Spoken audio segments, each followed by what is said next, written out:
Hello, everyone. Before we dive into today's episode, I wanted to remind you that my book, Drummers on Drumming, is available now on Amazon as both a paperback and an ebook. Based on the Big Fat 5 segment of this podcast, where I sit down with my favorite drummers to discuss the 5 records and stories that shaped their approach to the instrument, this book is packed with insights from the drummers who redefined how we think about the modern drum set. You can grab your copy now by checking the link in this episode's show notes or simply searching Drummers on Drumming on Amazon. So thank you for all the support, and now let's get into the show.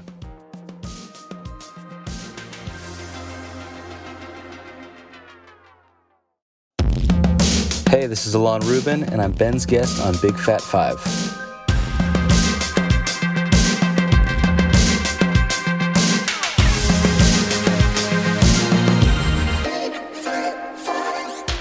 What is up? Welcome back to Big Fat 5, a podcast financially supported by Big Fat Snare Drum. This week's guest, as you just heard, is Mr. Ilan Rubin. I guarantee you know who he is, but if you don't, he's currently the drummer for the bands 9 Inch Nails and Angels and Airwaves, but he's played drums for Paramore, M83, Beck, Fantagram, and many more. He's also the co-owner of Q Drum Co., and he's just one of the best living drummers on the planet today. You just believe everything he plays, and he's also a prolific solo artist with releases under his own name, Ilan Rubin, and The New Regime, where with both those projects he writes and records everything himself. He's a madman, and yeah, we get into the top 5 records that shaped him into the player he is today, but we do start off with a few questions that Ilan said were pretty good. So, cheers, y'all.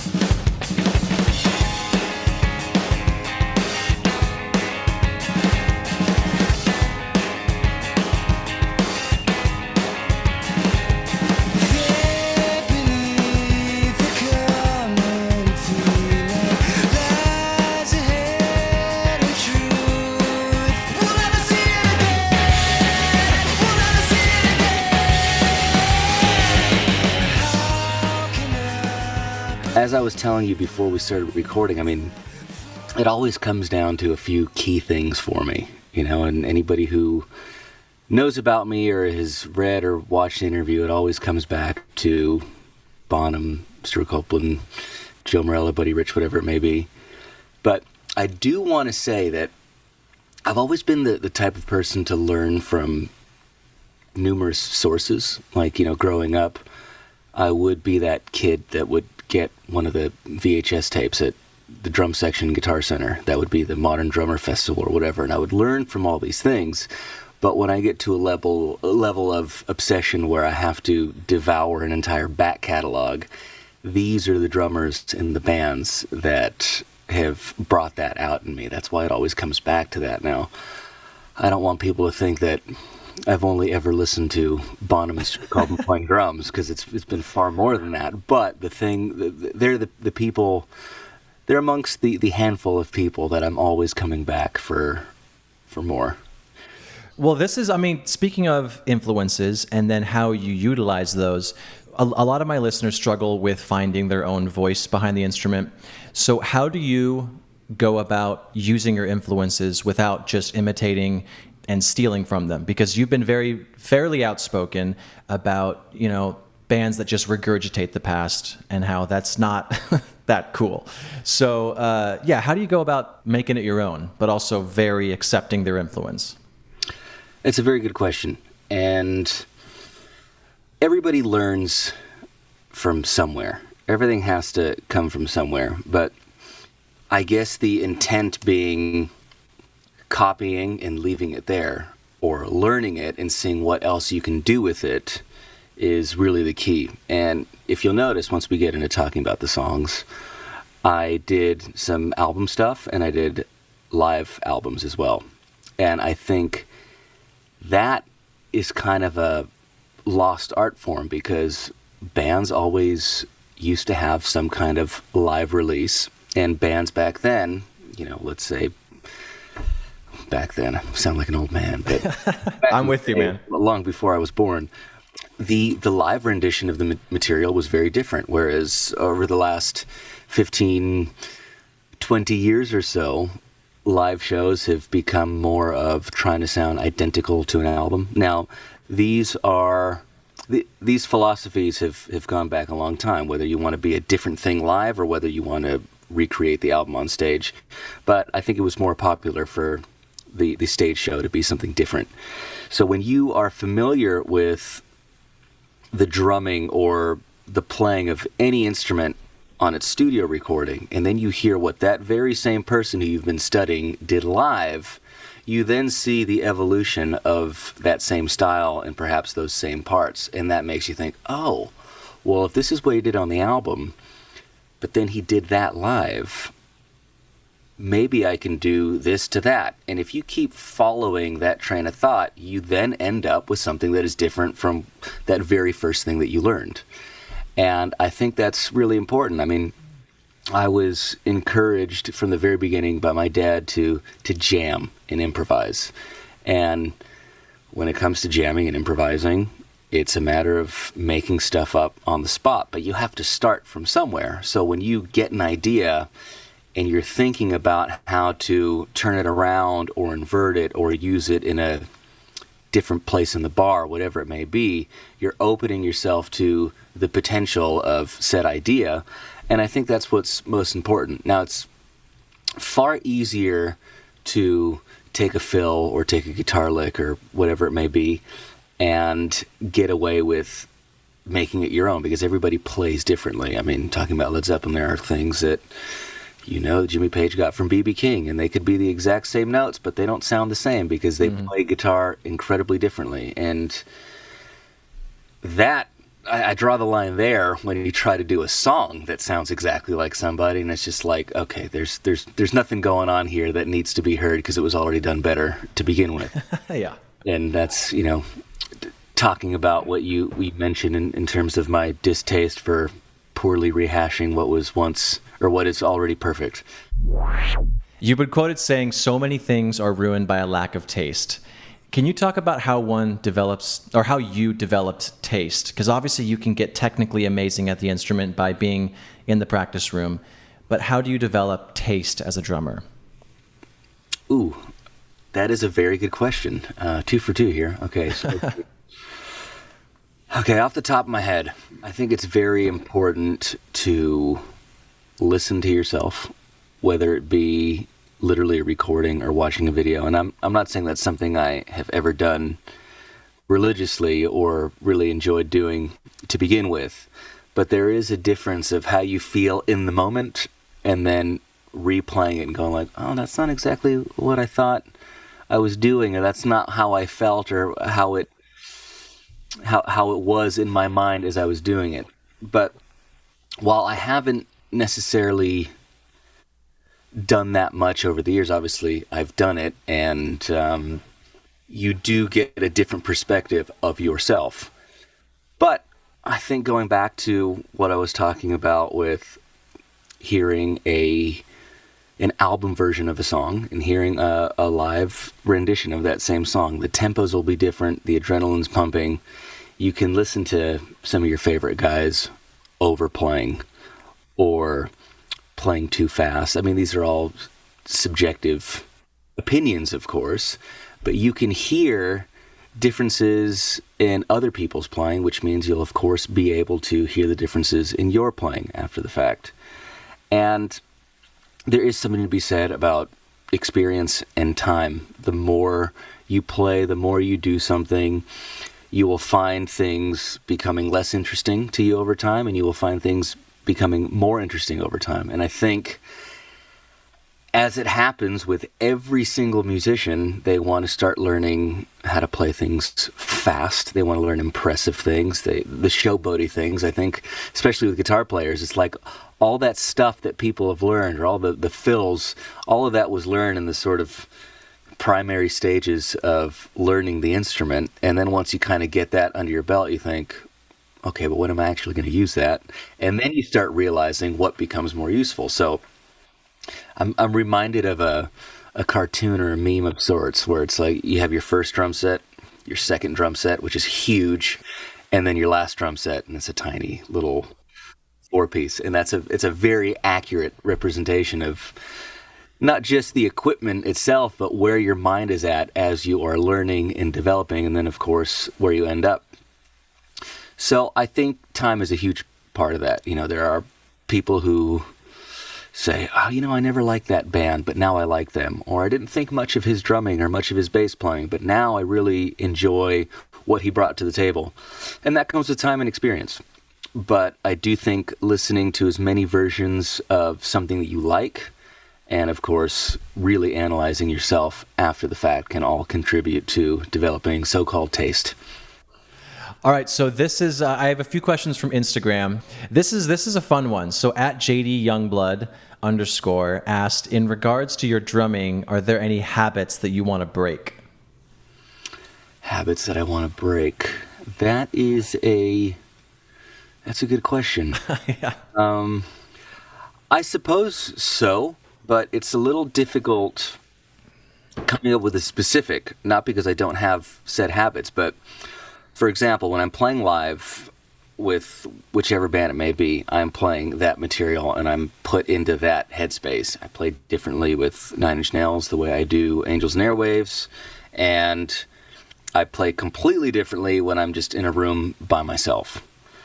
But when I'm in the room by myself and I just sit down to play, I always kind of do the same heavy/funky mid-tempo beat, and it's like, I always play that. Why do I always play that? But I suppose it's a comfortable thing where you're kind of just becoming acclimated and sinking into the groove. Now, that's not necessarily a bad habit per se, but sometimes irritates me. And it's like, all right, I'm going to play. And it's like, I just played the same thing that I played last time I sat down and I was in this position. But I suppose rather than breaking habits, because I can't think of anything that is, say, a bad habit that irritates me. I'm sure I have, textbook bad habits, but they don't really affect what I'm doing negatively.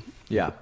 I do realize, it took me this over 2 decades to realize that when I do fast doubles on the bass drum, that I do have this kind of like heel toe thing going on that I never ever realized, because I always thought, okay, I'm a heel up player. Yeah. But if you want those notes to really project and you have to lay into the pedal, I realize that I kind of throw my whole foot into it.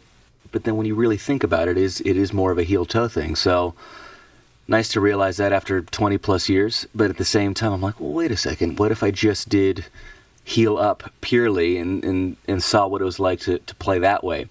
So it's almost like breaking habits for the sake of developing something else, but nothing that really irritates me.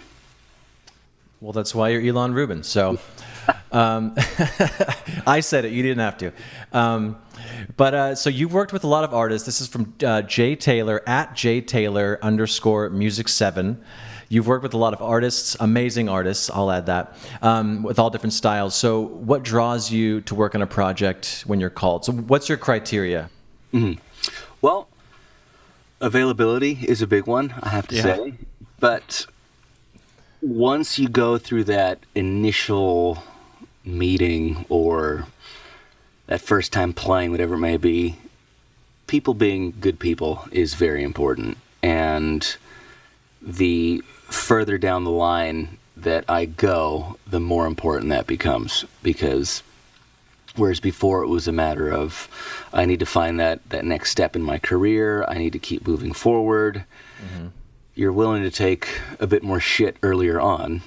And then as time progresses, you realize the things that are more important than they used to be. And not that I didn't care about the caliber of people before, but like I said, whereas in my teens, I was willing to play with people who, to this point in my life, I can't stand.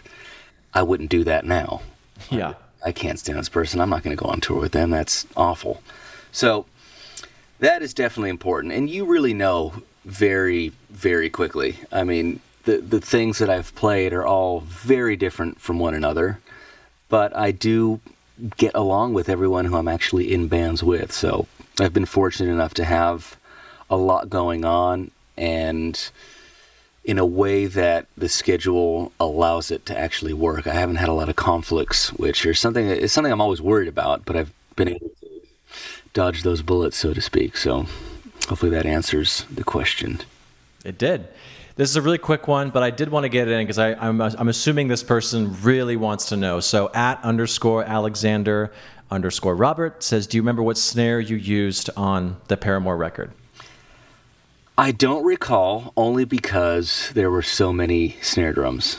So with that album, a good friend, Mike Fasano, and he is a fantastic drum tech who's done probably, I mean, I can't even give a percentage, but I'm assuming a large amount of stuff that you've probably discussed on this podcast. He's been a studio tech for ages, and he just does a great job. And his knowledge and literal inventory of drums is seemingly endless. So whatever it may be, he shows up with a couple of drum sets that will work for the project. But then he also shows up with a trunk full of what might be 14 to 16 snare drums or something like that. Jesus.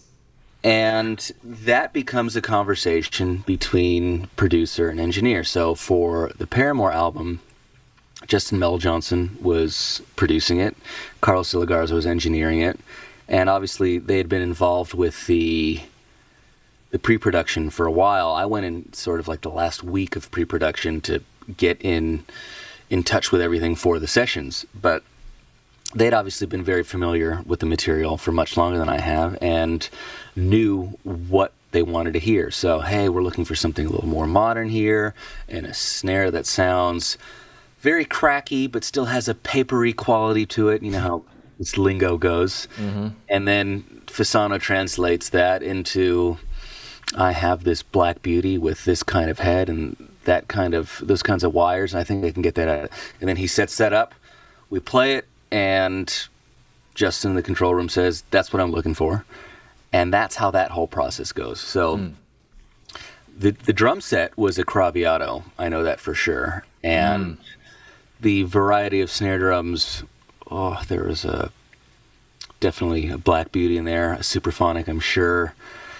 He has this really ugly green Aot snare drum, but it sounds great. It has a super thick wood hoop on it, or wood hoops, and there's so many things that I couldn't possibly remember all of, but Fasano has an incredible drum collection. That's all I can say. All right. Too much to remember. And the same goes for cymbals. He shows up with bags of cymbals, Of course.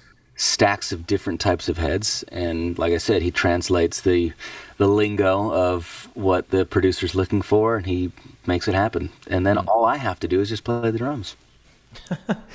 Well, you do that well. So Thank you. all right. Well, yeah. Let's just hop into the top 5. So again, yes, the first one is John Bonham, but I do want to come at this from a perspective of someone who, let's just say, doesn't know a lot about Bonham, doesn't know a lot about Led Zeppelin. Maybe it's a younger listener. But so talk about where you were when you first heard this song, your first impressions, who showed it to you, all that stuff. Get to know Ilan a little bit more, not just John Bonham. So the album is Houses of the Holy. The release year is 1973. The artist is, of course, Led Zeppelin. Song choice is The Song Remains the Same, and the drummer is John Bonham. So let's just talk about it for a few minutes, and then we'll play a clip of the song. But the floor is yours. Well, oddly enough, I can't tell you exactly. Hey, nice mug. Bonsolium, Terry, shout out. I can't tell you precisely the first time I heard it. I can tell you the first time I heard Led Zeppelin, and the story at this point goes, I started playing drums. My dad, who was a drummer in high school, realized that I had a semblance of rhythm, perhaps even talent, and taught me a couple things. But I remember him specifically saying, if you're going to listen to Led Zeppelin, or if you're going to play drums, you got to listen to this. And he got me Led Zeppelin 1. Sorry, I'm distorting my own story at this point. But so I remember that very specifically, and of course, a classic opening to an album. And for whatever reason, the CDs that were in the house at that time were Led Zeppelin 1, 2, 4, and Houses of the Holy. Okay, everything else, the other half of the catalog was not there. So I went through all of those, and there was something about House of the Holy I can say now, or for a long time now, I have determined that to be my favorite album of all time. If I had one album to take with me somewhere, that would be it. And I love the sound of it. There's a nice openness to it. And I suppose that album, to me, sounds like the biggest band on the planet who no longer has anything to prove. And all that's left to do is experiment further.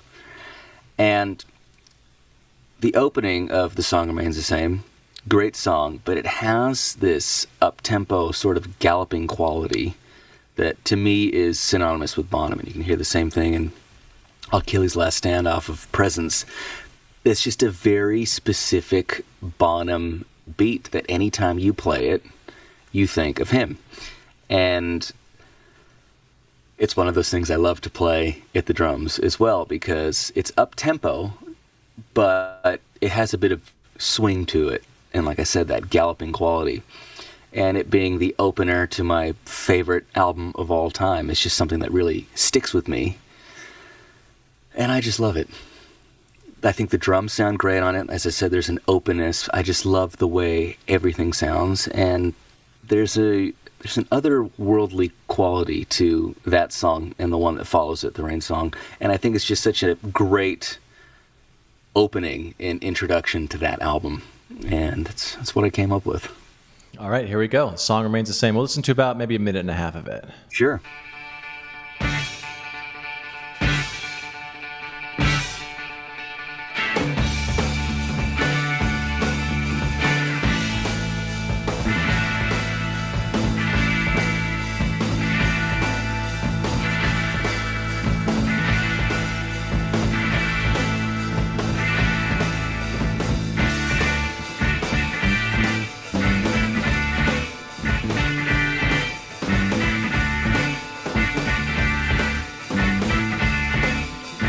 John's bass line's pretty cool in this song, too. Fantastic.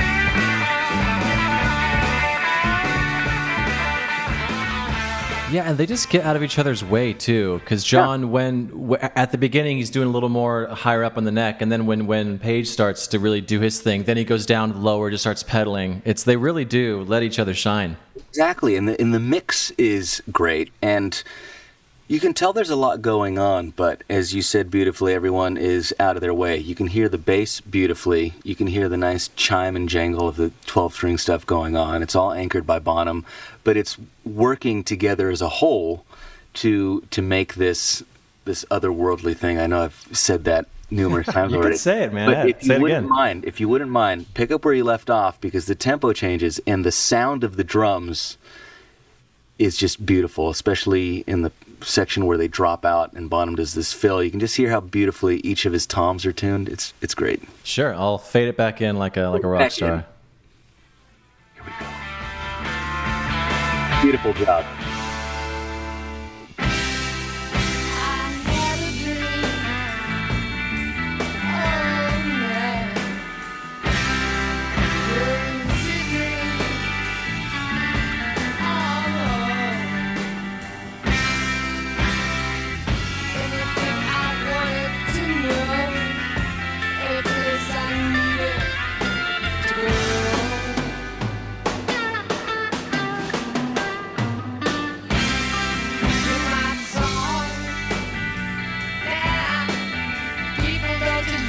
All of this in the context of one song. It's gonna pick up. We won't spoil that for anybody who's never heard this before. But I will say that drum tuning is... I don't think I've ever thought of drum tuning and the drum sound being as synonymous with a drummer as Bonham. You can have certain albums by other bands where they are iconic and they sound great, and people go, oh, you got to listen to this album. But every Led Zeppelin album sounds different. They all sound like Bonham. You could hear the worst bootleg of whatever recorder somebody was holding back in the day, and it still sounds like him playing. Mm-hmm. And that is attributed to, of course, his technique, but he tuned his drums so well, and I love that in that fill, you're literally just hearing the drum set by itself, nothing fancy is going on, but it's just beautiful. Yeah, I will let you have that. That's I won't try. A lot of times I'll edit this and I try and add on to what the guest said. That was said well enough, and I will let that sit. So thank you. But feel free to say whatever you want. I'm not going to argue with you. This is your show. No, I repeat poorly what the guest said, and I'm like, Ben, just go great. So great. All right. So number 2, the album is. This is where it gets confusing for people. So the album is the song remains the same, even though that's the song we just heard. I didn't even think about that when I did it. No, it's the release year is 1976. The artist is still Led Zeppelin. Song choice is Celebration Day, which is funny. I think Celebration Day is the name of their other live record from 2007, right? It's confusing stuff. So I'll clear this up the best I can. So Please as do. you said, the song remains the same. The song is the opener to Houses of the Holy. Yes. That was in 1973. Now, the song remains the same. The concert was filmed on the Houses of the Holy tour, but it came out 3 years later in 1976 because they had to film extra stuff. They had to do all their bizarre fantasy sequences and all, whatnot. The oddities that have made a classic rock film. Mm-hmm. And the song that I've mentioned on this one is Celebration Day, which is a song off of Led Zeppelin 3, but is also the name of the DVD that was the O2 concert that they did in 2007, which I was at, I'm very proud to say. Whoa. Wow. I was there. It was a mind-bending experience for me. One of the only times I've ever been choked up in my life was there. But yes, so they beautifully recycle their titles for whatever project works. It's efficient. Yeah. And what's great about Celebration Day, the song, off of The Song Remains the Same, the live album, is that it has a completely different energy to the version on Led Zeppelin 3. It's got a lot more energy. It's a lot more aggressive. It's some of Page's best playing, I think. But really what this one is about to me is I love that feel, and because they play it a bit faster, it still kind of has that galloping quality. You hear John Paul Jones picking up a lot of the offbeats on the bass. So the rhythm section, which Bonham and John Paul Jones, I mean, I don't really think it gets better than that. At least that's, you can tell by the smile on my face. But it's a great locking of those two playing. Drums sound great, of course, and you can just hear them playing off of each other a lot. And while they may go their own way for a bar or two, they come back for these accents, and it's a beautiful piece of work by them. So there you have it. All right, here's Celebration Day.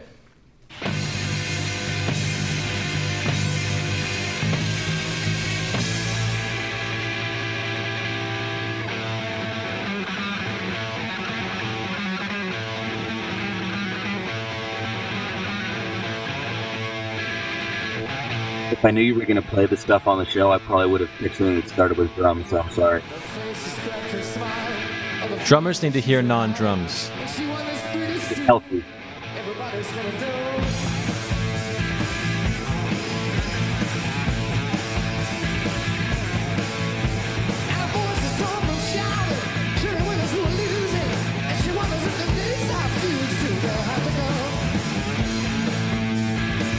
You can hear that Jones and Bonham do similar rhythmic fills on their respective instruments.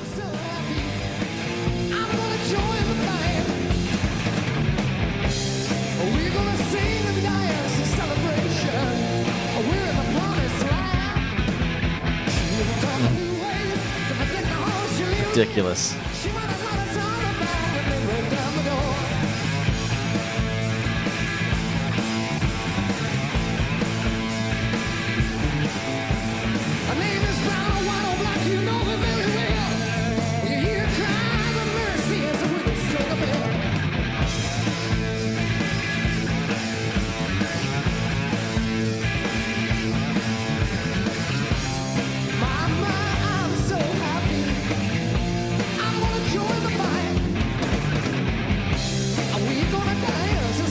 Okay, so we're going to go into a guitar solo. Same progression as the chorus, but listen to the bass and drums.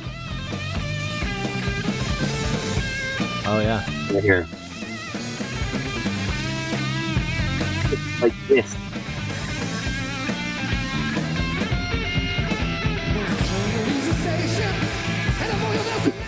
You can't fake that.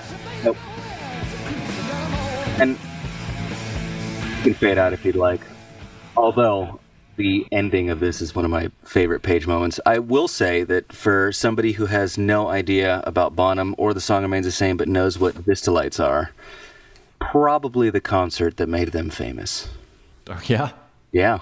I mean, I can't think of a bigger, better representation of new acrylic drums than the drummer of Led Zeppelin using them at the height of their fame. And it's, now it's a part of that concert. So you think of him and Vista Lights often come to mind. Do you own any orange Vista Lights? Just to have? I do want some, honestly, but I have a huge problem with anytime something gets reissued as a Bonham this or Bonham that, it's never right. And I'm not saying the drums aren't good, but they're not period correct, I guess you can say. And if I were to get something that was meant to be a replica, I wish they did a better job of that. All right. Be honest, There you go. No. And they're hard to find because, for those of you who don't know, Bonham played very big drums. So to find a 26, 14, 16, 18, especially original, is near impossible. I've been on a hunt for a green sparkle version for what seems like half my life at least. Mm-hmm. They are unicorns of the drum world. They are very rare, and I have had no luck yet. And then you find things like rewraps and whatnot. And not only that, I have had an acrylic drum set. It wasn't a Ludwig, but they can break, which is obviously worrisome. So yes. I broke a bass drum, and it was heartbreaking, but what can you do? Did he tune his own drums for like those kind of shows, or did he have a drum tech as a through line through the career? No, he tuned his drums all the way till about 77, if I'm not mistaken. You can see on YouTube there's a fine man by the name of Jeff Ochiltree. He joined for just the 77 tour of the U.S., and other than that, it was all Bonham. That's awesome. There's a funny story with the Led Zeppelin manager, Peter Grant, seeing this guy on stage playing with Bonham's drums, and he supposedly aggressively went up to him and said, "What are you doing? Who are you? Why are you touching his drums?" And he said, "Well, I'm the drum tech. I'm tuning his drums." He's like, No, John Bonham tunes his own drums." So it's really funny where you think of now, it's like the last thing the drummer in a big band is going to do is go tune his own drums. Well, it means he gave a shit, dude. I mean, that's awesome. Exactly. Not that there's anything wrong with tuning your own drums. I just trust others to do it, and I'm happy to give up the reins there. All right, so number 3, the album is Zenyatta Mendatta, and the release year is 1980. The artist is The Police. Song choice is Driven to Tears, and Mr. Stewie Copeland. So take it away. Okay, so I got into The Police around the 6th grade, however old you are at the 6th grade, whether it's 11, 12, I don't really know. Mm-hmm. But this one in particular comes to mind because it is a Police classic. It's the second song on the third album, Zenyatta Mendatta. I don't know why they decided to name their first 3 albums such odd titles, but hey, if you remember them, they're great. Doesn't matter. Mm-hmm. But this one starts with drums, and it will tie into my next choice on the live album with the Police stuff. But it's a great representation of, I think, Stuart Copeland's style in the sense of his use of hi-hats, his syncopation, and I would just say it's a classic drum intro because he counts in the song with the snare drum, which is awesome, okay? But then the way he uses his fills, you really get an idea as to where he kind of saw the pocket and how he would color outside the lines rhythmically. And I just think it's very representative of his style as a drummer. And same with the type of drums he used. I don't mean the brand, although they were Tama, but you can hear immediately practically, once leading into verse 1, you could hear he's got more than one tom up there. And it's just, it's very representative of his style, and it's one that sticks out to me as one of my favorites. All right. Take it away, Stuart. Now it's his turn.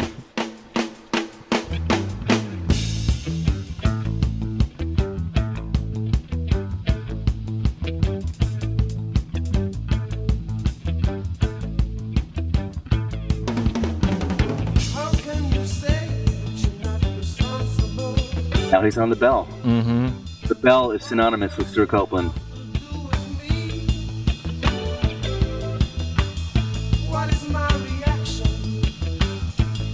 And he's not clinging to a pattern on the bell. He's just going.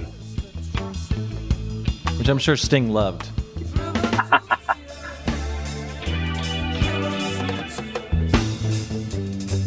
Octobans. Mm.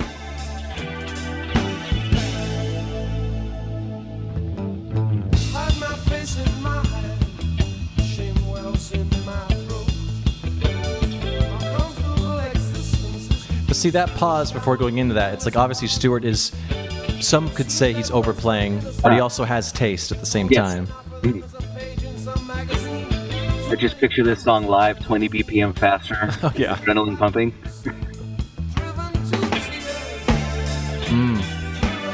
And the hole that's left there, kind of accent on that 3, if you want to count it that way, if it's sort of reggae-ish.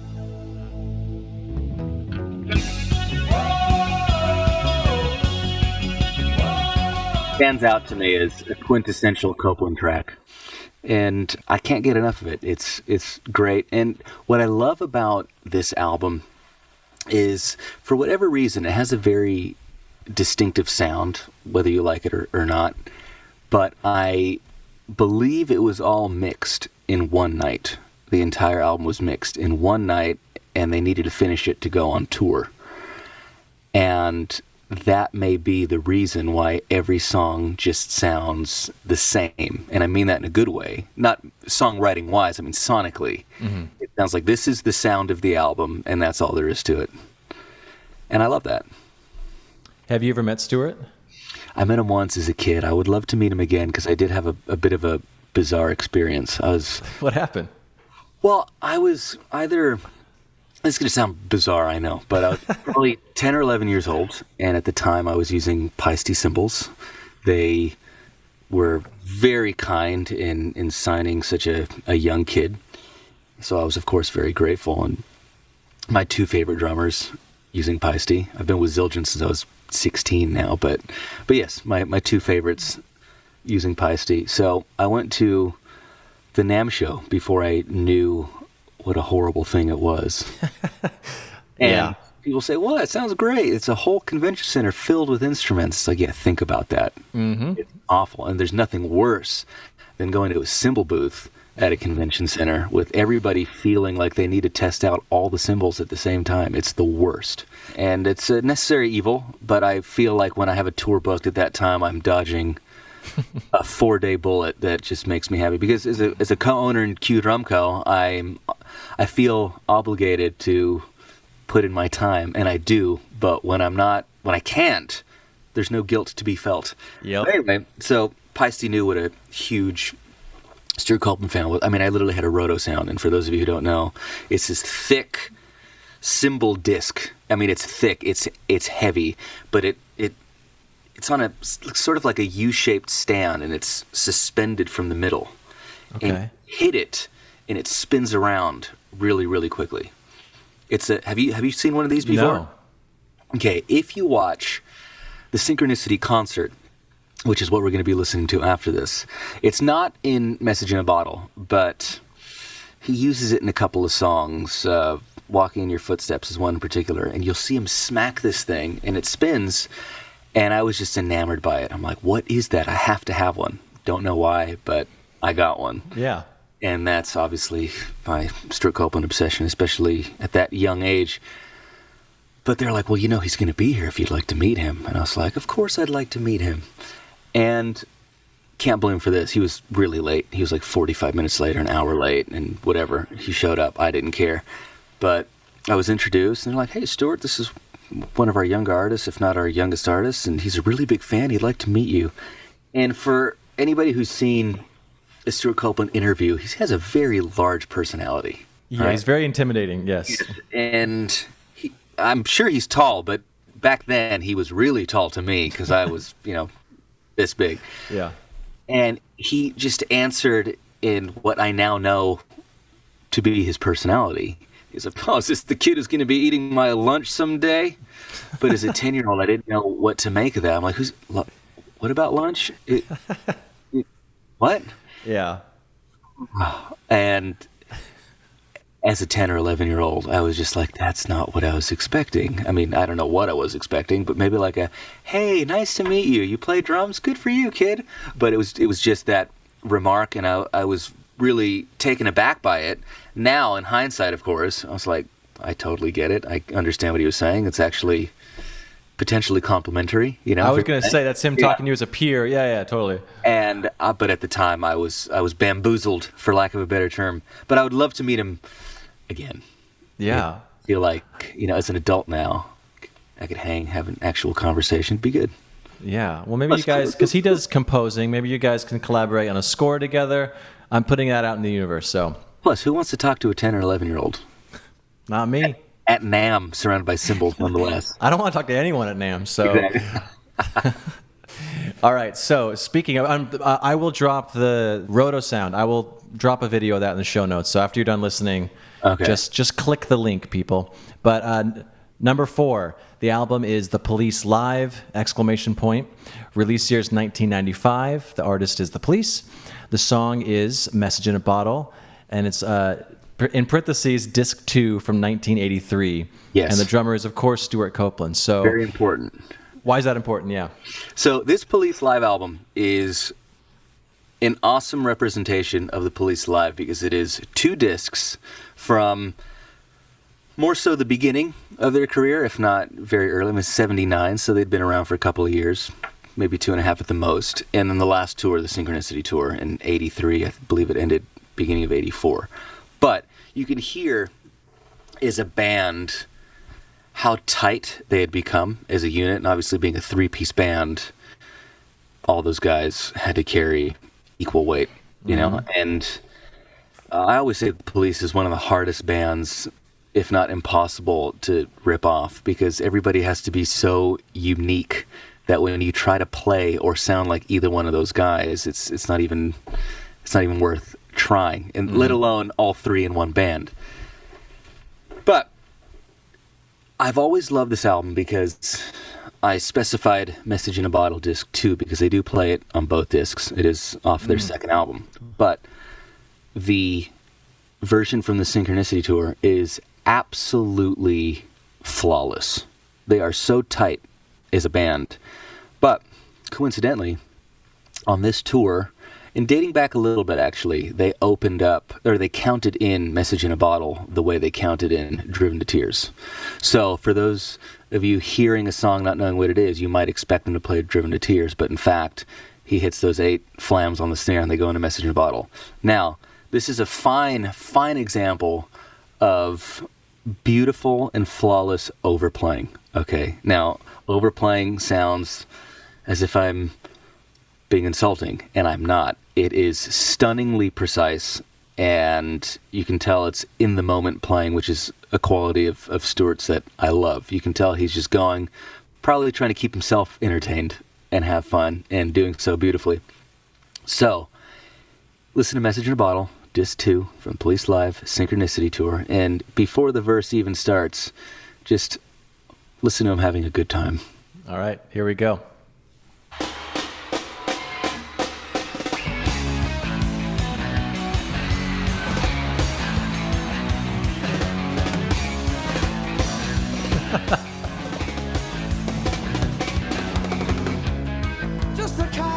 Burned into my memory. He's earned that.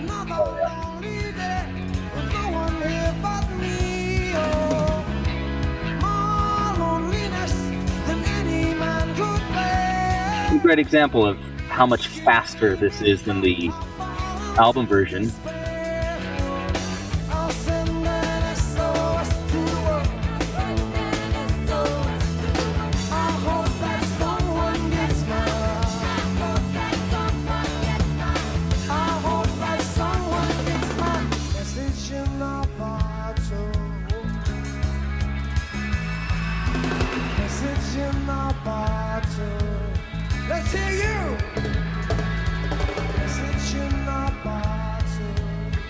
can do better than that.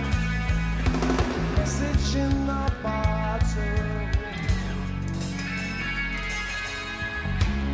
A year has passed since I wrote It has such a great energy, Yeah. and considering how fast it is and how tightly they're playing, only hope can keep me together. not mistaken, good hi-hat fill here. Love can break your heart. I'll send an SOS. I'll send an SOS. I hope that someone gets found. I hope that someone gets found. I hope that someone gets found.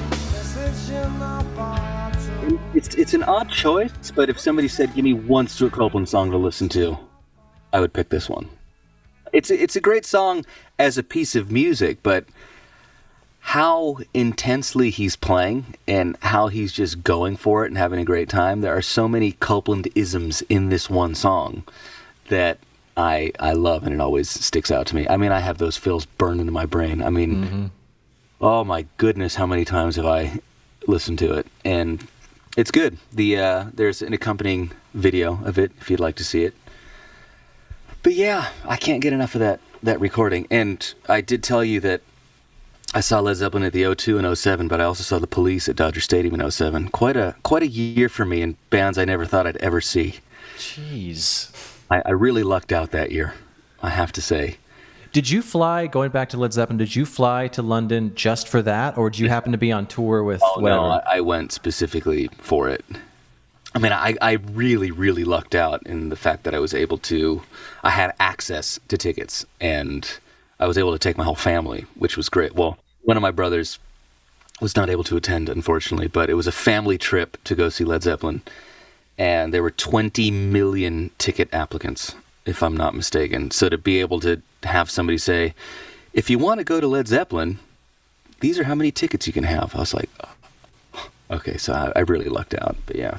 Wow. Well, I want to know how you got that, but that's probably a secret family thing on how you got those tickets. I just a band I was playing with at the time had a big manager, and that manager was managing Jimmy Page at the time. So whoever was on the roster, which were a lot of big bands, I wouldn't say had a first come first serve, but there was an allotment for the management company per se, and shockingly, the band that I was with at the time, which shall remain nameless, you'll have to go research it if you really care that much. I think I know, yeah. A lot of the people didn't want to go, which I was insulted by. I'm like, you have an opportunity to go to this and you don't want to go? I'm like, fine, I'm taking your tickets. And I went with my family. Yeah. Among many reasons why that was the wrong band, so yeah. Quick question, maybe I'll cut this out, but what are your, do you have an opinion on Jason's playing and that concert and how he paid homage to his father? I think he did a really good job. I don't think anybody should sit in that drum throne other than him. I mean, whether it be because of his playing or out of respect, I think it's the only true thing to do, and I think he did a great job. I will say that you can hear it was cleaned up a little bit, but coming out of the middle jam section in Dazed and Confused, when they get back into that last verse, I was watching it and I realized that he did the cue to go into the next riff late. And I was like, my stomach started sinking because I was like, no, this is about to be a train wreck. And it actually was a bit. I mean, obviously they got back on. Sure. In that moment, I was like, oh my God, no. There's a legendary crossover. Phil does it 4 times. Well, they do the they do that riff twice, then they do this fill 4 times, and then they go into the riff and be the but it fell apart right there. But it was like watching a car crash in slow motion, and I was like, no. Do you think he realized it? Like, is it halfway through the fill he's like, oh, Jason? If I saw it, one of them on stage must have been like, well, here we go. Let's see how this goes. But yeah, that's a great thing about Led Zeppelin. You can hear bootlegs of things. I mean, there's a phenomenal bootleg on their last tour where none of them know the structure to Kashmir. It's like, it's bad. It's so bad. I'll try and look that up. It's so bad. I mean, I'll help you find it because it's funny. And Robert Plant says something like, well, the bootleggers had a good one tonight or something like that because the song is just wrong. And it's really funny. But that being the exception to what I'm about to say, it's cool to hear when a band is doing different things or kind of just firing away that, the wheels can come off, but they always come back on. There's something about pristine performances that are impressive, but the level of excitement is capped because if you are getting precisely what you expect, how can you really be surprised? 100%. I should call you that. That was good. You can go to me and Elon's merch store. We have mugs as well. All right, so number 5. The album is Dave Brubeck, live at Carnegie Hall, or Carnegie Hall, however you want to pronounce it. Release year is 1963. The artist is Dave Brubeck, and the song title is Castilian Drums. And drummer's Joe Morello. So Yeah. I couldn't find this on the streaming software that I wanted, but I do have it on YouTube. And the solo starts around 3:20 for this particular performance, which I believe is from that album. But Yeah, well, I'll tell you what. First of all, I commend you on your pronunciation of your dual pronunciations of Carnegie and Carnegie. I did not know about Carnegie being one of the ways of pronouncing it until I watched this show on the History Channel years ago about the men who built America. yep. And they referred to Andrew Carnegie, and I was like, huh, has everyone been getting it wrong this whole time with Carnegie Hall? But, so, Joe Morello, fantastic drummer. I actually got to meet him as a 12-year-old when I played the Modern Drummer Festival. He was there. I have part of my prize for winning the Best Undiscovered Drummer under the age of 18 in the world. I mean, it sounds like a very lofty title, but still an honor nonetheless. Yeah. Whenever I go to my parents' house, in my bedroom is still this like acrylic trophy that looks kind of like an office award, like Employee of the Year sort of thing. Yeah. Best But- Hawaiian shirt on Friday. Exactly. But it's cool. 2001 was the year. But part of my prize was getting a stack of books, and I loved Joe Morello even then, and Master Studies was one of the books in the pile. When I saw him, I was like, can you please sign this? And he was super nice. And the way I got into Joe Morello was what I discussed with you before. I'm not even sure if you were recording at the time or not, but aside from my favorites, who I always mention, given this is what we're here to do, is talk about my favorites that I already talk about all the time. But I do learn a lot whether I decide to. I learn from a lot of places, whether I decide to obsess over them for a lifetime or not. And I was that kid who would go to Guitar Center and see which VHSs looked interesting back there. Like I said, Modern Drummer Festival or whatever. And there was this great one about drum solos. But all the drummers on the cover of the VHS were jazz drummers. And to me, jazz and big band, I should specify. Yeah. And to me, there's like a dividing line in the term drum solos. It's like you have the guys who just shred on 4-piece kits, the jazz drummers and the big band guys, or you think of the drum solo with tons of toms and cymbals, and it's this sort of theatrical thing that I personally don't care for, not knocking it, but when I think of drum solos, my inclination is to not really care. Unless I think of great players like Joe Morello or Louis Bellson, Buddy Rich. And once again, I'm not knocking the other guys by any means. But there's a different kind of musicality because these guys were playing as an ensemble and they had their moment to shine solely as musicians. Whereas I think the other more modern adaptation of a drum solo is for entertainment, for a kid in the audience who may not be a drummer or a refined musician or whatever you want to call it. It's just arena rock drum solos. Okay, let's delineate arena rock drum solos and whatever subcategories, metal, whatever. And then you have the big band jazz version of drum solos, which are, in my opinion, some of the most musical examples of what a drummer can be, and Buddy Rich, I think, being the pinnacle of that. Now, the reason why I didn't have Buddy Rich as one of my options here on the 5 is because I'm actually not familiar with any specific Buddy Rich tracks, songs that he would play with his big band. I'm with you. But I'm very familiar with tons of his solos. And I think they're the greatest example of stream of consciousness precision that nobody has ever been able to come close to. Just my opinion. But what I love about Joe Morello is that in the context of the Dave Brubeck Quartet, there was a great thing that would happen, or does happen with jazz music, which I need to learn a lot more about. But you'd have the piece of music, but then everyone gets their chance to solo and do their thing. It's kind of like they're passing the musical ball around. And what really sticks out about the Dave Brubeck Quartet is they did a lot of stuff in odd time signatures. And the most famous Dave Brubeck song, well, one of them, Take 5, and obviously it's in 5/4. And this track, Castilian Drums, and I love the sound of it, by the way. There's something about 50s and 60s recordings where there's obviously not much that they're doing because the technology wasn't there, but the sound of what is going on with the ensemble was just beautifully captured. Mm-hmm. So the drums just sound great, but they're projecting on a stage that was meant to listen to music. So I love the recording, I love the concert, but Castilian Drums is in 5/4. So it has that same feel, the same rhythm as, say, Take 5 from what the drums are doing. But it's darker.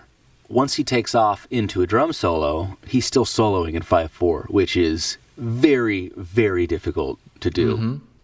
And you just listen to him go, and he had tremendous technique, but he had a lot of taste. Whereas, and I'm not saying I got to watch my words here because people are sticklers for trying to go.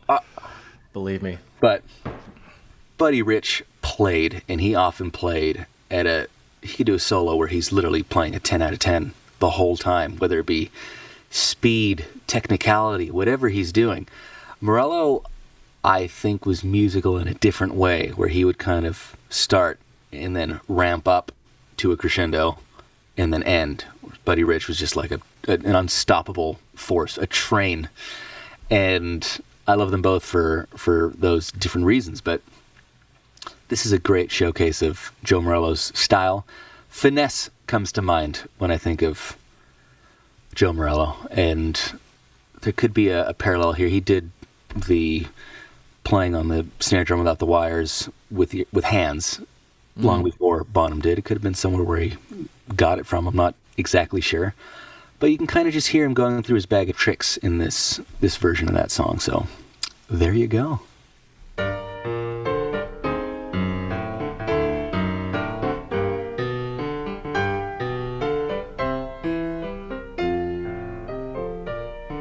And him keeping the bass line with his left hand.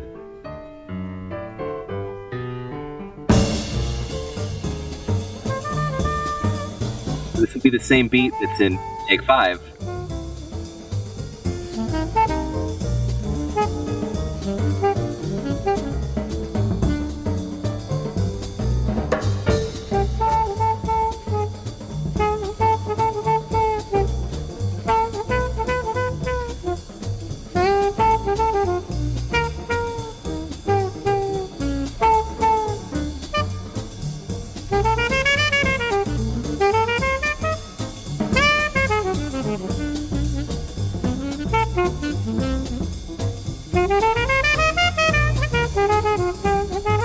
Let me just fast forward to his solo real quick.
Yeah, everyone go listen to the whole record.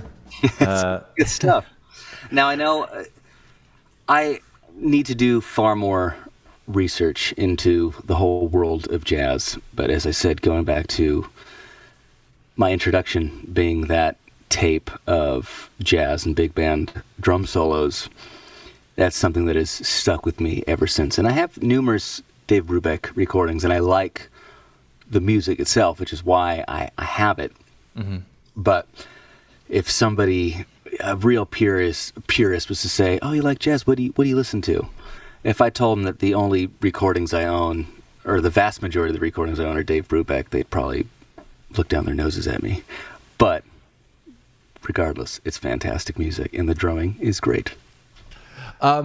Well, I will let you go because I know I've taken up a lot of your time, but I do want to talk real quick about, so you've been releasing a bunch of music recently under your own name as opposed to, I guess I would say, your usual outlet, which is the New Regime.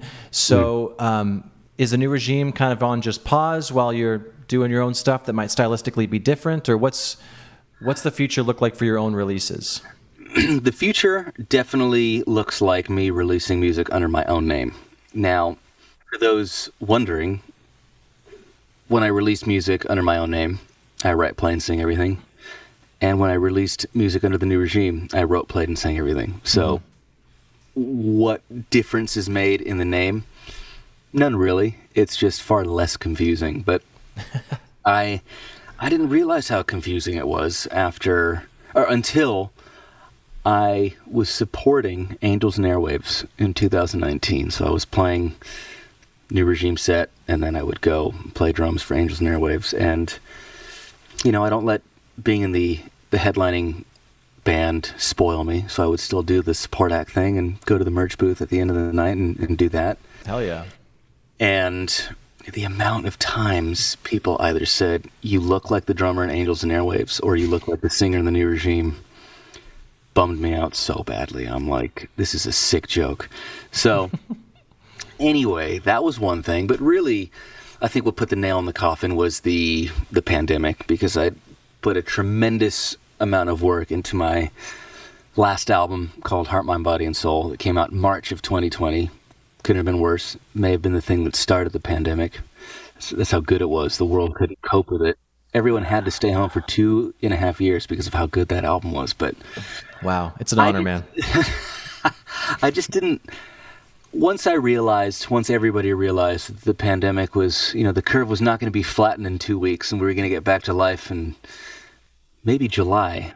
I didn't want to come out of this whole thing and pick up where I left off. And I thought, okay, it's time to do something else. And as ridiculous as it sounds, putting music out under my own name did feel like a new beginning in ways. And the music is different, but I would say more so because of where I was at or where I am at as a writer. I always change depending on what I find interesting.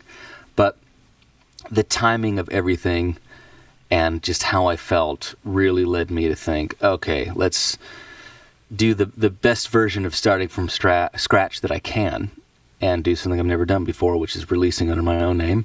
And that's how it's going to go. So that's what I've been doing as of late 2020, I think, was my first release of Talk Talk Talk.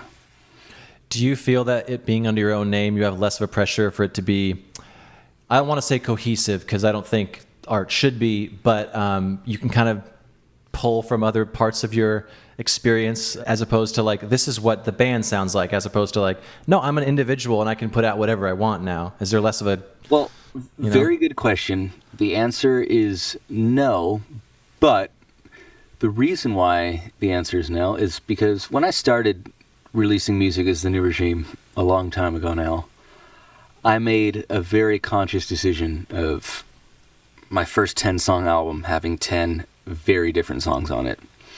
Because I had been in bands, and certainly known bands, who achieved a level of popularity, and they did one thing. So whenever they would do one thing for the course of an album. Mm-hmm. So when they decided to do something else on their next release, you'd, yes, gain a different fan base, but alienate part of that original fan base. And that, to me, obviously it's not necessarily the band's fault because everyone changes and evolves, but I've always just found versatility and variety as being something that makes great bands great. And I was very conscious of that from the beginning. So I knew and felt confident that if anybody likes me based on this first album, they're going to expect something different on the next one. And that would be some of the appeal of a fan. Now, back then, which it's not entirely long ago, but back then I would get a lot of nonsense from labels or A&R people because everything I did, with the exception of the last album, was independently released. And people had an issue of not being able to put me in a specific category or genre. Or are you rock? Are you alt-rock? Are you electronic? Are you pop? It's just nonsense. Mm-hmm. And that was a turnoff to them for whatever reason.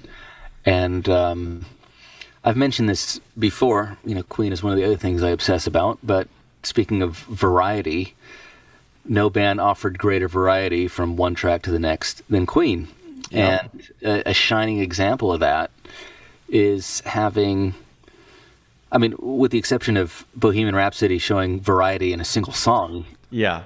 I mean, everybody knows that. But if you think of Another One Bites the Dust and Crazy Little Thing Called Love living on the same album, it's absurd. Yeah. It's two different bands. Yeah. And not only two different bands, there were two different bands that were different to what Queen was just before that. And I, not having been there while they were around, was able to take in all of this music and see it for what it was.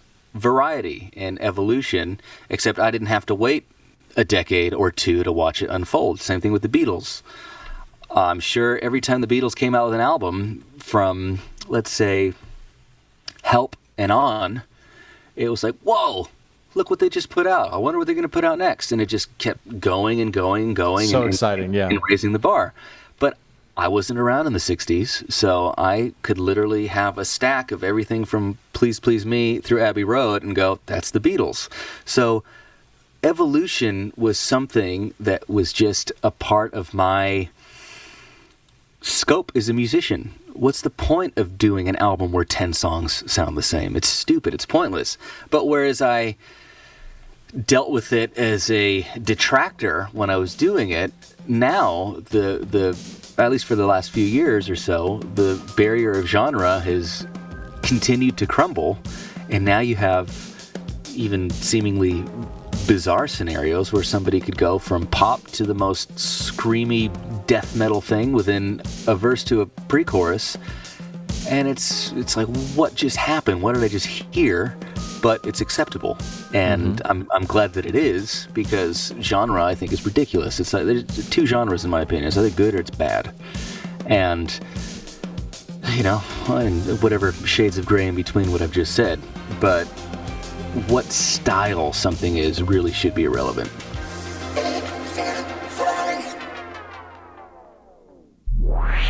And that's the show. If you're listening on a platform that allows ratings and reviews, do that. It helps more people find the show, so it'll get bigger and better, and hopefully I'll have a chance to sell out one day. But you'll be an OG listener that can brag to all your friends. Anyways, why don't you go and check us out at bigfatsnaredrum.com and follow us on all the socials. Just search for Big Fat Snare Drum and you will find us. The show is edited in part using Isotope RX Audio Editor. It's amazing, so go check that out at isotope.com. And thanks again to Gunnar Olsen for the theme music. Bye!